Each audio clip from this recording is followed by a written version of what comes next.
No, I'm joking. I'm joking.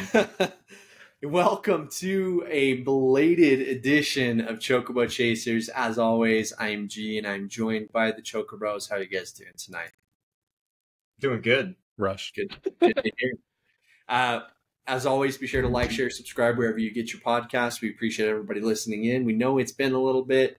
Work is crazy. Obviously, this is something we do separate from our personal lives, our jobs. So we appreciate the patience. We're going to go ahead and we're going to kick it off with what are you playing? Dash, I'm actually going to have you go ahead and start us because I know you've got bits to talk about. So I'll see y'all for next week's fucking session. Eric's going to log off now. You give me 2 weeks to play games. Of course, I'm going to have a long list. Well, go ahead and get us started, buddy. All right, this one I'll knock out quickly because I played it for like 5 minutes. I'm not even sure if I should bring it up, but I did some Elder Scrolls 2 Daggerfall. Gameplay-wise, it kind of sucked. It's a DOS game, you know, so I know there's a Unity Engine remake out there, so I should probably check that one out instead. I just wanted to check it out for shits and giggles. And there's a lot of old games in here for what reason, just because coincidence, mainly. But speaking of old games, I got Backyard Baseball 97. So they brought the classic Backyard Baseball that I grew up playing to Steam, and it was only like $10. So I put a couple hours into playing it, started like my own little franchise thing. Of course, you know, Pablo Sanchez is #1 draft pick. Messed around with some rosters because some of these kids suck, and I'm over here yelling at these kids while I'm playing this game because they're like dropping balls and stuff that they should have caught. But it's like part of me was thinking, I'm like, this game is harder than I remember being. But then at the same time, it was easier because then the next game I dropped like 70 points on one team. So it can be hard, it can be easy, I guess. Depends on what RNG wants to do with the fielding, because catching obvious outs, turning into in-base home runs is frustrating. But nice to see a classic. Another classic that I've been playing, Age of Empires 2. I decided to just start getting it back into that one because it just popped up on my library. I'm like, it's been a while since I played Age of Empires 2. So I went through like the William Wallace tutorial campaign and then some of the Joan of Arc one just to kind of get completion done. I mean, I don't need a tutorial to play this game. I grew up playing this. I know how to play it. But this is the Age of Empires 2 Definitive Edition, which has upscale graphics and a whole lot of new content that wasn't in the original game, including like, you know, they went back and they supported this game. They put new DLC, new factions, new campaigns that you can buy with that DLC. So it's really amazing what they decided to do when they brought this back. Did some more POW World, so I got back into POW World a bit. My friends have a private server spun up, so I just jumped in, started from scratch. They gave me like the best armor in the game and a good weapon to get me going, and I got my base set up.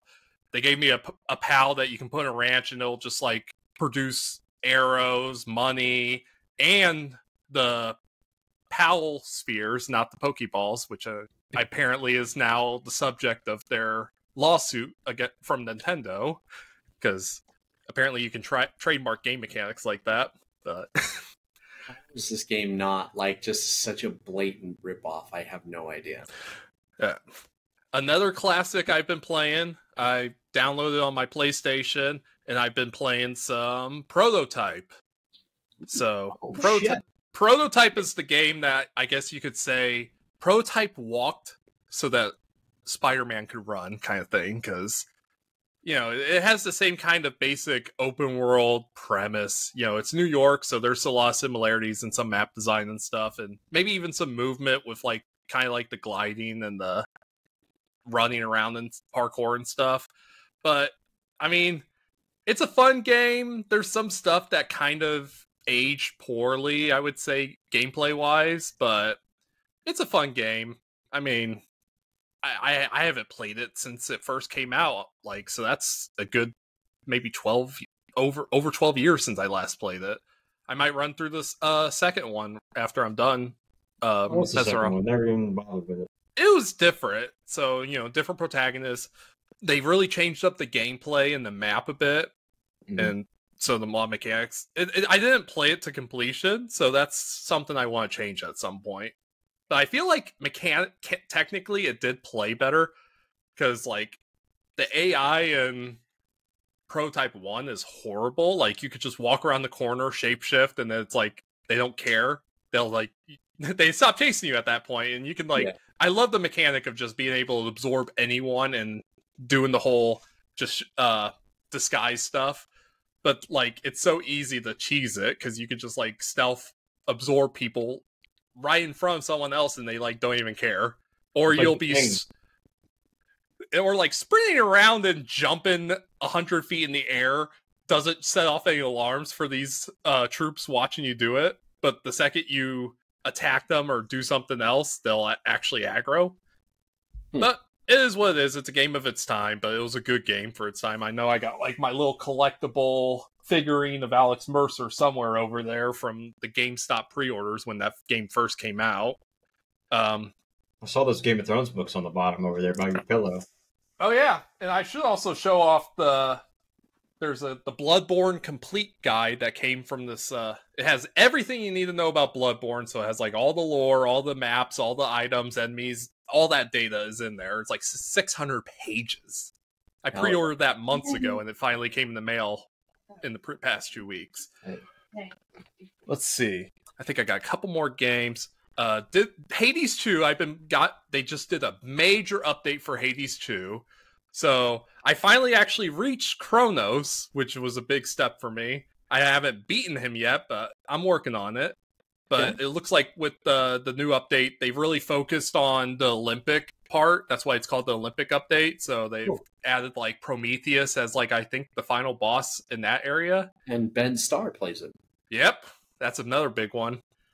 I have to get to him, but I want to beat Kronos first before I start messing around with the Olympic side of this things. Cool. I think they improved some movesets for some of the weapons. I don't know. It's been like a good few months since I last played it when it first came out. Speaking of stuff that I haven't played in a while, but that's more due because of playtesting. Eternal Strands has made its return to us, and we have a new demo. Well, I wouldn't say new; it's updated, I should say. Revised. Yes. Yeah. You know, patches and stuff like that, because we played a really early build, and now we get a more patched up build of that same demo. So it's the same boss, same map. Just, you know, it does feel a little bit better to play. I'm not sure if you guys got around to messing around with it yet. Haven't quite yet. I was hoping to stream it, but I haven't had the time and like setting to stream because I want to be able to focus on it and have no distractions, nothing to pull me away when I'm going to stream. But it's been a while since I streamed. And these are going to be the two big ones. Or Helldivers 2 I got back into. So speaking of, you know, so Helldivers 2 decided to finally fix the nerfs and the balancing and all that stuff, and now it's actually fun to play again. Wow. It brought more people back than the big content update did. And we're starting to see Space Marine 2 make the same mistakes Helldivers 2 did. So Space Marines 2 is starting to nerf stuff, and now their Steam reviews are looking like Helldivers when it first started nerfing stuff. It's just like mostly negative, I think it's going towards. For a game that was already pretty hard, too. Like, yeah. I'm like, this game is not easy. I mean, if you go in with like a fully leveled up team of teammates and you can steamroll stuff, I know the Melta gun was kind of OP, but let us have that OP-ness, because it is what it is. Anyways, these are the two big ones, and these are the ones I think are most important for this month because it's Halloween, or it's October, spooky games and all that stuff. So I went through for the first time ever on Dead Space Remake. Ooh, so I can honestly say I was blown away by just how much they could improve Dead Space. And it wasn't just like a reskin. They had new maps and mechanics like getting around these. They had a new key system. The enemies are visually better and kind of act differently. They buffed some weapons so that they weren't completely useless, like the flamethrower. So it was more than just a simple remake. And they also gave all the characters personality, I'd say. There's more depth to the story and the way the game progresses. It's just, this is the superior way to play Dead Space. You don't need to play the original, I feel like, at this point, because the Dead Space remake is honestly takes everything and does it better. And speaking of remakes that do everything better, it might be a bit of a hot take, but Silent Hill 2 remake.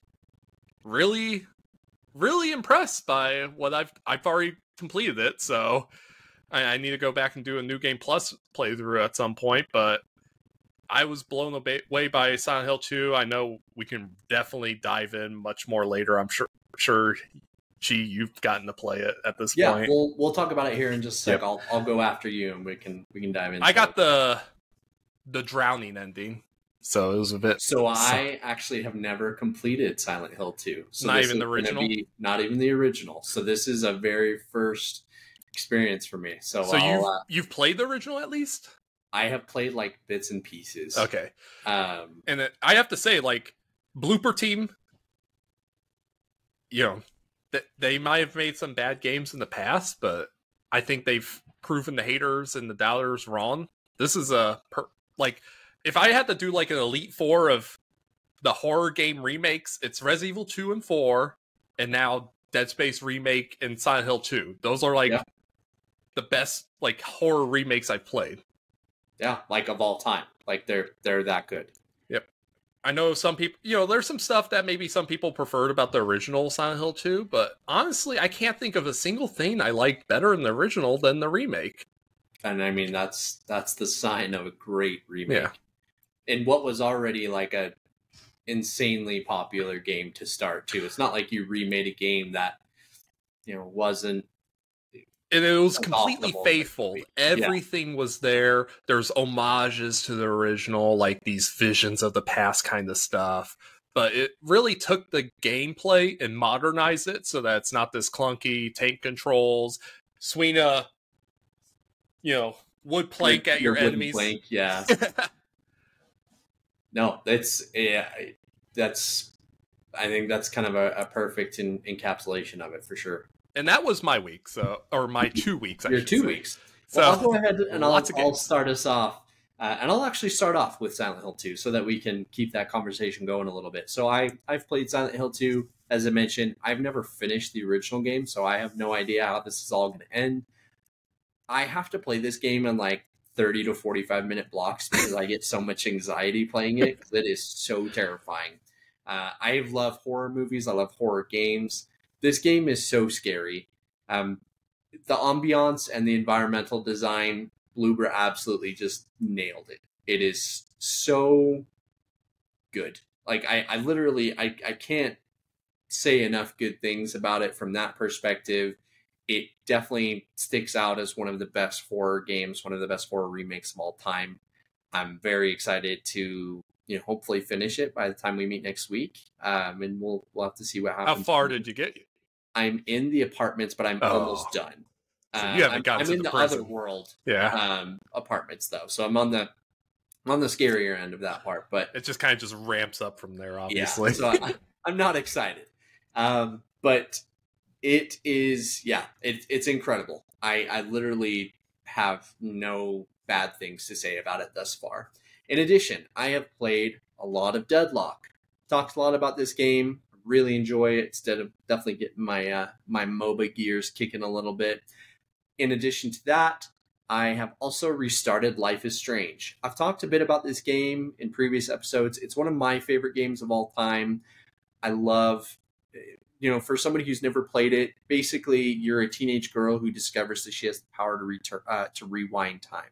So from a gameplay perspective, there's not a lot of like variance. It's not an action game. It's more of a narrative, very, very heavy narrative focused game, but it's decisions. It's kind of a choose your own adventure, almost similar to Telltale. If you've ever played a game like that. And there's a sequel coming out here next week, which I have pre-ordered. I'm very excited to play. So been playing that, and I have the remastered collection for PS4, which is playable on PS5. Definitely just a great time. In addition, I have also been playing Tomb Raider 1 through 3 Remastered, which is remade by Aspyr. They just announced Tomb Raider 4 through 6 is being remastered by the same team. This is also the same team that is remaking Legacy of Kain. So just wanted to kind of get like an idea of how big of change it's going to be. One thing that I love about Tomb Raider 1 through 3 remaster is that you can seamlessly change between PS1 graphics and then the remake graphics at any time. And the game now looks the way that I probably thought it looked back in the day. And man, I am reminded that the puzzles for Tomb Raider 1 were really hard. I have had to look up at least like one or two things just to figure out like where to go or what to do. But you can see like why this game obviously is so special and why it created, this lasting legacy and this lasting franchise, which is, gone on for so many games and movies and television shows, now an anime. So just very, very cool. So in addition to those, played a little bit of college football, and I think that I'm going to play Alan Wake this week so that I can play both expansions, which I'm very, very excited for. But I think that's it for me. So Eric, I'll pass it on to you. I know you've been busy. Spooky season. Spooky season. This is Spooky Eric. Put it Eric. It's Spooky Eric. Boys and I decided it's time to ramp shit up on Friday nights. We all got Phasmophobia. Great game. Let me tell you, this game's a lot of fun. In case you aren't aware, you're a team of ghost hunters plunged into this place where you have to earn money by finding ghosts in these houses and discovering what kind of ghost it is. So the object is, you have a home base. You pick the place you're going to go. You buy equipment, microphones, spirit boxes, Polaroid cameras, video cameras, motion detectors, laser dots, like laser pointers that have a bunch of dots that show shit when it moves. It's crazy. It's out of this world. So you go to these houses that are haunted. The idea is you walk around. You have a few minutes to kind of set up and try to find some things before what's called the haunt starts. Once this timer goes down, that means this ghost can haunt, or whatever the fuck it is. That they have all kinds of lore things. They have demons, Raijus, Henris, all kinds of shit. That stuff I had never even heard of before. Polish ghost. I don't know how a Polish ghost got in some random place in America, but it's there. Asian ghost? I don't know. Dash probably can tell you a little bit more about that stuff. I don't know about it. But so, that's basically the gist of it. You buy equipment. You try to guess what you have to find evidence using these tools to try to figure out what type of ghost this is haunting this place, and you have to escape with your sanity intact and alive. More than likely, we don't escape alive. It's usually like two people get clapped. It's great. I'll tell you what. You talk into that spirit box, and like there's like select like once I figured out, like I went and Googled it, like what are you saying to the spirit box? That fucking box talks back. I'm out that fucking house immediately. Booking it. Yeah, it's like we're always just saying their names. It's like, are you here? Are you there? Are you pizza? Yeah. Well, that's... Yeah. Will you say anything to us? Do you want us to leave? And it's like, yes. Can you move something? Yeah, they're throwing books at you and shit, throwing balls. It's really creepy when you like find the room they're in and the cold breath happens and you have to go get a thermometer and see if it's below freezing. We had a lot of fun with it. We've probably played, probably the last like 3 weekends, we've played at least 5 or 6 rounds a night. It's great. One night we finished playing, so I went to bed. It was like 2 a.m. It's the latest I've gamed in a long time. And I'm laying down. I'm like half asleep. My cat jumped in the bed, scared the fuck out of me. I don't know how I didn't wake up Michelle. I was like, oh! And, but it's a ton of fun. If you've never played it, I'm not really a big horror game like these guys are, so I never delve into this thing. But playing with your friends, it's really great. Like, you meet yourself on Discord. You're talking. Yep. I like it because you have like the push to talk for your like intercom, like you're going to talk over walkie-talkies, and then you have like the up close speaking and everything like that. It's a lot of fun. We actually played another game that's kind of like Phasmophobia. It's almost a copy, but it's just in Unreal Engine. It's called Demonologist. That's a little bit different. It's kind of got like some Lovecraftian inspired tools and things like that. The object of the game is good. I think one thing they do worse than Phasmophobia is they script a lot of their haunting things. Like you could be walking through a house and a chair can move in front of you. Like that doesn't happen in Phasmophobia. Like they don't move furniture. But after we played 3 or 4 times, the same chair moved every game. Oh. And so it's like... It takes a little bit of the fun out of it. It takes a little bit of the fun out of it. Oh man, Phasmophobia. I just like you also get a notebook and you can drop it and ask them to write. And if they pick it up, like they could start writing on it. And you just hear scribbling. I've been like hiding in rooms or like just walking around and I'll hear scribbling and then all the lights will start flickering. I'm shutting a closet door, hiding, and you just hear it stomping around. And then you just hear like I'm always just screaming in the hallways, running while like so everybody knows that I'm about to die. But then you like none of my friends scream, so like all you hear is like their characters getting strangled. It's terrifying, G. That sounds terrifying. I've never played Phasmophobia. We so- gotta get a group going. That's the point. yeah. I would never. There's a VR version. Fuck you. I'm never playing that shit. Some people play this solo. I'm like, nope. I gotta be with people at least. Yeah. Yeah, that sounds terrifying. I did play some more Crusader Kings 3. Roads to Power came out, new DLC. You play as Unlanded Adventurers. I made a character, and I just was like, you know what? I'm going to play as part of the Golden Company. Ooh. And if you've seen the show, I'm sorry, you were done a disservice. They were completely wasted. They were completely wasted. The books, 10,000 men, elephants. They're hiding what might be Rhaegar's son or a Blackfire pretender. We don't know.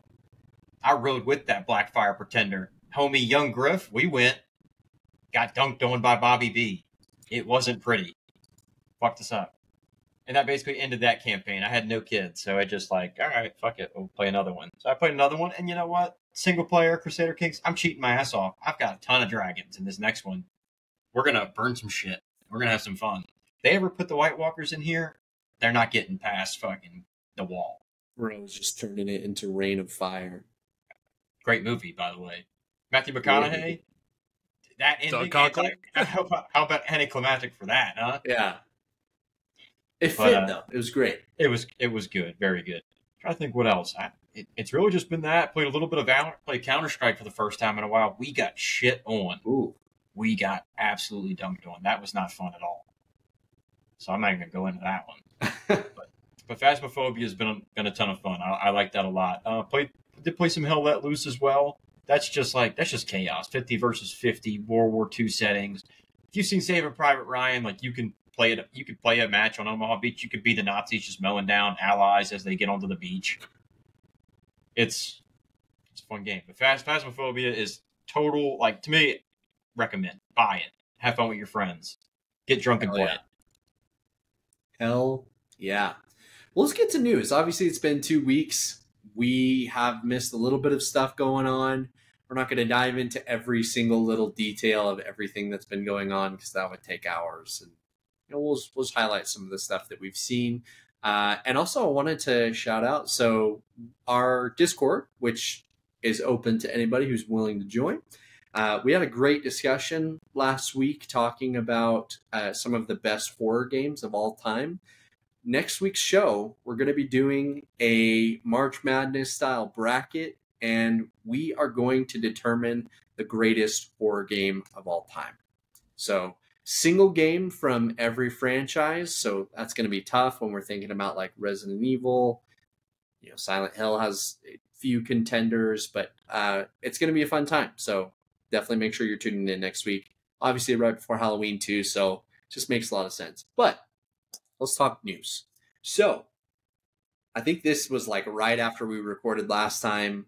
It was announced that there is a AAA Avatar The Last Airbender game in development, which is awesome. I think that this is a world that is really untapped in terms of like additional media. Obviously, we had the extremely terrible M. Night Shyamalan movie.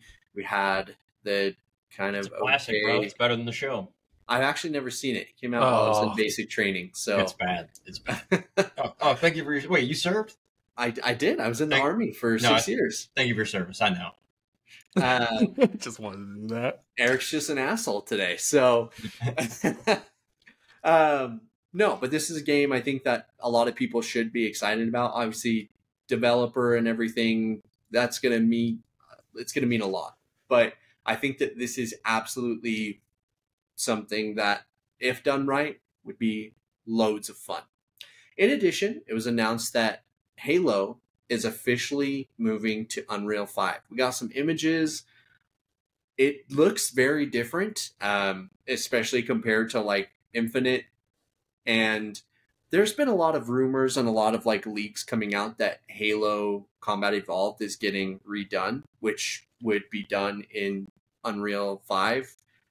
I don't hate the idea. There's also a lot of potential chatter that it's also going to launch on PlayStation as well, which would be, if you ever told me that we'd be able to play Halo on a PlayStation, I would have called you a fucking liar. But Only experienced that in dreams. yeah, honestly, crossplay Halo multiplayer on Combat Evolved would be awesome. Like, that sounds so fun. So something we'll have to pay attention to moving forward. But I mean, they also rebranded their studios. It's not Halo Studios anymore. So we'll see. I mean, It's not Halo Studios anymore? It's 343 going to Halo Studios. Correct. Yeah. So 343, and there was a second studio as well that was like that co-developed all the Halo games after 3, because Bungie did 1 through 3. Yep. So just, yeah, I mean, I would love it. I think that expanding your game, especially an older game like that you're remaking to a broader audience, is never a bad idea. So you're not taking away from the Xbox ecosystem in that vein. And if anything, you're going to want more people are going to want to play the Halo series. So might be a bit spicy, but I think they should reboot Halo at this point.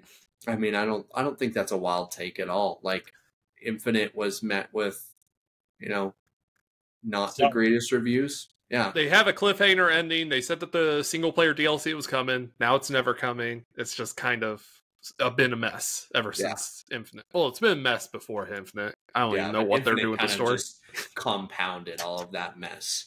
So there was a Xbox partner preview, which also did go ahead and happen last week. So some cool stuff that got announced. Alan Wake's second and final DLC, The Lake House, which is kind of a bridge DLC for Alan Wake 2 to the Control sequel. Very, very cool. And it's very, very horror. Like, this is a perfect Halloween DLC. Also, if you upgrade your Alan Wake to the deluxe edition, which is like $15, $20, you get both DLCs. So something to consider if you already own the game. We have hyped up Bloober Team Hardcore on today's episode. They're already working on their next horror game, which is an original game. It's a sci-fi horror. It's going to be called Chronos: The New Dawn. They said they learned a lot from the mistakes that were made during the Medium, and then all of that kind of led into the Silent Hill 2 development. You know what? I'm stoked. Like, also, and sci-fi horror is a very, I mean, aside from Dead Space, we really don't have a lot. There was Callisto Protocol, which is literally made by the developers of Dead Space. So I think it's an untapped market, man. I think that you could really get some awesome stuff. Excited to see what's happening from there. Deborah Wild confirmed she's in it too. Which I seen her a few weeks ago, and she is absolutely wonderful. So the Yakuza franchise is getting another game, Like a Dragon, Pirate Yakuza, this is just like a fever dream Yakuza game, basically. And the Like a Dragon series is actually getting ready to be released on Amazon if it's not already. I think it's the 24th. Yes, so very soon, which is 2 days away. It's kind of magical realism, but this time with pirates. The Yakuza games are really successful, so that I have no reason to think that this won't kind of just fall right in that same vein. Mouse PI for Hire, which was a very different game. It's very reminiscent of like old Mickey Mouse. It's a noir mystery shooter, and it's coming out in 2025. Subnautica 2 got their trailer. Animal Wells officially coming to Xbox last week, so it's out as of now. Eternal Strands. Dash obviously mentioned it earlier. We're partnered with the game. We're partnered with Yellow Brick Studios. Eternal Strands is coming to Game Pass day one, which is so cool. Definitely a game, obviously, you're going to want to check out. We'll be showing some more info on the game here, hopefully pretty soon. But stay tuned. Another thing, Phasmophobia. Eric literally was just talking about it. It's coming to Xbox Series and PlayStation 5 on October 29th. Also on PlayStation VR. So Eric definitely will not be playing. Fuck that. There is also a new game which almost looked as if it was a Black Myth DLC or like kind of Miles Morales game. It's Wu Chang or Wu Chong Fallen Feathers. It's going to be released in 2025. Is going to be an Xbox Game Pass Day 1 game as well. And the big thing that they revealed is FBC Firebreak, which is Control's multiplayer game that they've been working on for a while. It's been rumored for a long time. It's a multiplayer first-person shooter. It's coming to PC and Xbox Series X. I believe it's also coming to PlayStation as well. It's a 3-player co-op shooter set in Control's Federal Bureau of Control. If you watch the gameplay, it looks like a lot of fun. It definitely adds a little bit more color to this world that is kind of dark and dreary, which is cool.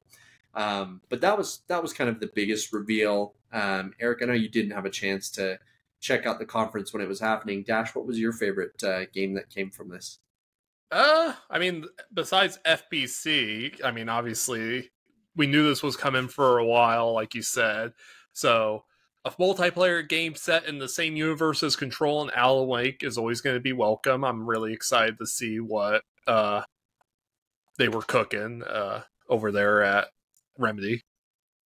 So, let's see. I mean, Chronos New Dawn was the one that really caught my eye. Like, they did kind of show some gameplay at the end of the trailer, and it kind of gave me the feeling that, you know, they could probably incorporate like a lot of what they used in Silent Hill 2 Remake into this. So we'll see how it goes, but after playing Silent Hill 2 Remake, Chronos the New Dawn is definitely on my to-watch list. Hell yeah.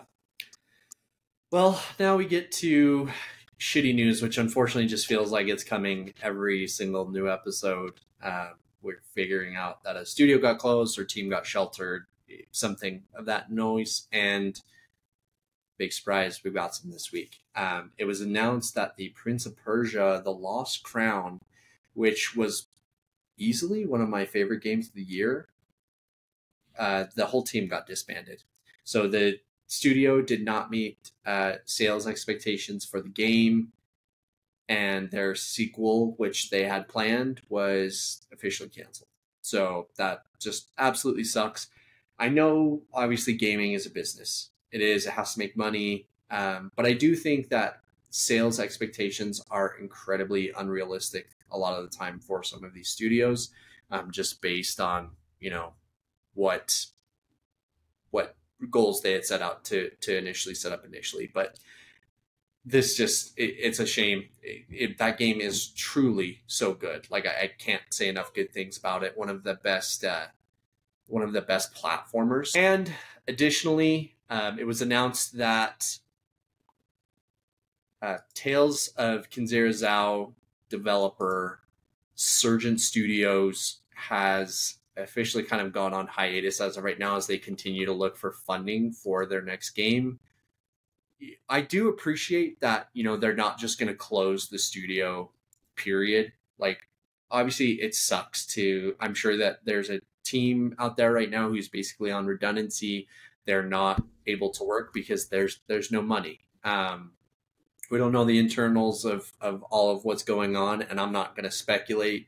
I know there has been a lot of people saying shit that I feel like they have no idea about, to be honest. So I really, really hope that they do end up securing that funding. One, just, you know, we'd love to see them continue to make games because, you know, you get new people making games provides opportunities. One, obviously, for new developers to come on. You get new opinions. You get new faces that can, you know, provide us just different, you know, gaming just opportunities. So. Especially when they have a passion for it too. Yeah. Like that, this is something they want to do. They're not just doing it for. They're doing it as an art form to tell a story or, you know, what have you. It's not just about the money kind of stuff. And I feel like that's what we need more of. But of course, this industry runs on money, and as you know, as does everyone. But it's something that I do hope they do end up securing that funding. I hope that we find out that they're working on a new game, in the future. And it just, again, one of those things we'll have to wait and see. It was reviewed very well. I mean, was. maybe it's, I mean, they were partnered with EA for that one, I know, so. And I think that Ridley Scott's production company even kind of chipped in, if I'm remembering correctly. Netflix just closed their AAA gaming studio. They did, after... Of course. 2 years. So how long is that to develop any games? Like, developing a new studio is an investment, and it's going to be a, Netflix doesn't know how to invest. They want returns immediately. Yeah, well, because they keep their fucking shows going long enough. Yeah, they're beholden to their stakeholders in the worst way possible. So, additionally, Spider-Man 2 is launching on PC in January. We got information that there is going to be no DLC, which if you saw any of the leaks that came from when Insomniac had their huge breach, there was a decent bit planned. And part of that was Carnage. Part of it was some additional story details. Now I'm wondering if they're potentially looking to combine this with a Venom game or Spider-Man 3. Because, it's a pretty good tease, and Carnage is a fantastic Spider-Man bad guy, so I'd love to see him get his, time in the sun. Or maybe if you're going to do Venom, you might as well do Carnage against him. Exactly. So I do believe that they're going to just utilize it for a Venom game. That's just my thought. I don't know. Yeah, it's just a shame. So if it doesn't end up happening, it's a shame. But let's hope. Venom game, Carnage. We're gonna put it in the universe. We've put enough stuff in the universe right now, and it's happened. Legacy of Kane's back. Ghost of Yote. Eric, I'm putting that one all on you because you said it was gonna happen every time for a year. Years, baby. And now it's happening. So Dino Crisis and Venom. Let's make it happen. So the last little bit I think that we'll go ahead and we'll talk about tonight is some PlayStation has been making a high priority of turning some of their games into television shows. Obviously, The Last of Us was a huge commercial and critical success. Season 2 is coming out next year. We've seen they're partnering with a few different studios. Horizon Zero Dawn has an adaptation in the works. I think it's Netflix who's developing that, and that makes me a little worried. But I'll wait to reserve judgment. But Netflix did also butcher The Witcher, and so that also makes me even more nervous. God of War is obviously an incredible game. God of War 2018, I think, is when it released, and then Ragnarok are basically two halves to one story. And I believe that's kind of what they're going to base this new series on, which is being developed at Amazon. That gives me a lot of hope. Amazon has been killing it television-wise. Oh, yeah. No, except for Rings of Power. I knew it was coming. But I forget about all the good stuff they do because of that shit. Fallout's a banger. Boys is a banger. Invincible's a banger. Yeah. Legends of Vox Machina, if you're into that. Yeah, very good. Yeah. They kind of snuck out season 3. It was like no marketing. He just doesn't like Rings of Power. Fucking hate Rings of That's Power. all. We got the secret level coming soon. Secret Levels is coming, I think, in December. Yeah, and so this God of War show, it was actually just announced today that they found a new showrunner because there was an issue where the previous showrunner dropped. Yep. This is one of those shows that I feel like, man, this is going to be so dependent on who they cast as Kratos and Atreus. I really just don't want them to cast a big star for Kratos because I'd love to see someone unknown take the reins.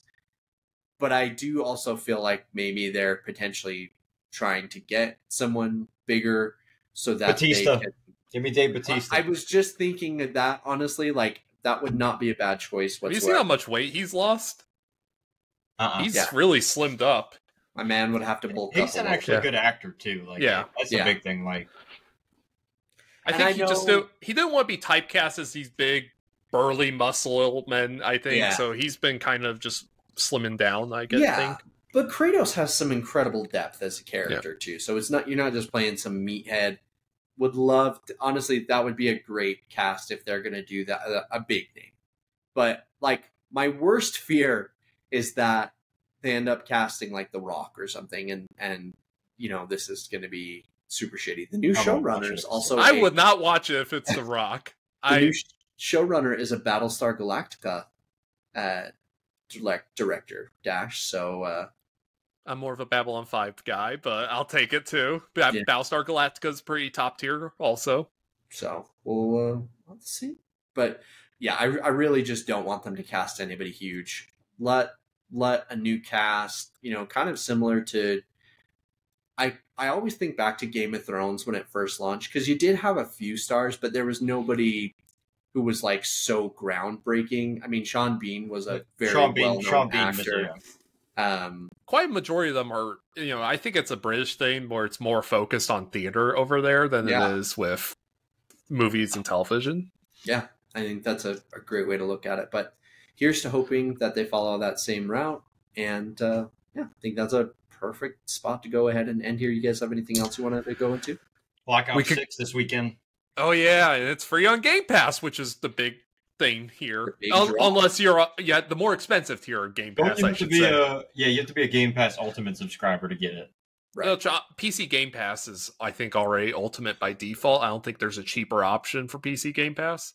So I'll probably be playing it just solely for the campaign and possibly zombies also. So I'll probably be able to give a verdict by next week. But Dragon Age Veilguard is also right around the corner. Next so week, baby. I gotta get my pre-order in. I'm ready for it. I'm probably going to be late playing it. I think what's going to end up happening is I want to play the first games all the way through first. So this might be like a Christmas game. For me. So I'm about to put this on wishlist real quick.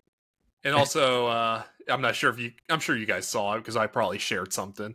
The whole Guerrilla Games saying they're never going back to Killzone, essentially. Literally, I think it was today that they, they just said they felt like they had moved on, which is sad, but I would love to see another PlayStation studio pick it up if they're not going to. It's a franchise that could use a new. We got Killzone, Resistance, Infamous, MotorStorm. What have you guys done with all these franchises that were begging to come back? And PlayStation, I know, has talked about having a library of games or franchises, right? But they're not using their old ones. I know there's the hope, at least Naughty Dog will acknowledge Jak and Daxter. Mm-hmm. Speaking of Naughty Dog, they're also teasing that their next upcoming game is going to be more open world, they're saying. So, I mean, my preference in some of these games. I'm not sure if it's going to be Last of Us or if it's going to be the original game. Give me a linear game. Yeah. I think Last of Us works very well linear. Maybe it's the new franchise or IP they're working on. Yeah. But we'll see how it goes. Even then, I feel like open world kind of is overdone. Yeah, there's a good way to do it. I mean, you look at games like The Witcher, you look at games like, Cyberpunk, and those are both obviously from CD Projekt Red, but there's a good and a bad way to do open world. So, cool. Well, I forgot that Dragon Age is coming out next week. Now I'm so fucking hyped. I'll tell you what, this is one of the first deluxe editions I've seen come out to where you don't get any type of DLC later on. They said that they had no story DLC planned, apparently. Oh, really? No shit. Yeah. They don't ever do that. I know, that was big. Wow. Yeah, it's probably just because the games take so fucking long to develop as of right now, and then post Dragon Age, they're going to put all of their resources into Mass Effect. Mass Effect, probably, yeah. I mean, I don't think, that was probably a criticism that they got a lot with the previous Dragon Age game was, hey, you put the ending literally in a DLC. Yeah. Mm-hmm. So we'll see. But I'm looking forward to it. I think any doubts I had about the game have been addressed with all the gameplay overviews they've been doing. Yeah. So, cool. Let's go. Let's roll. All right. Yeah, I just bought it. Fuck it. It's going to be a fun few weeks. We've got a busy month for games. Yeah. God damn. Yeah. It's going to be wild over the next few weeks. And obviously we'll be looking to provide updates as we play these games, which we're trying to do as much as possible. So thank you to everybody who stayed through to the end here today. We definitely appreciate it. We'll be doing our big Halloween March Madness bracket next week. Stay tuned. And as always, we appreciate you guys. We'll catch you guys next time. Have a good one. Yep. Have a good one. Thank y'all.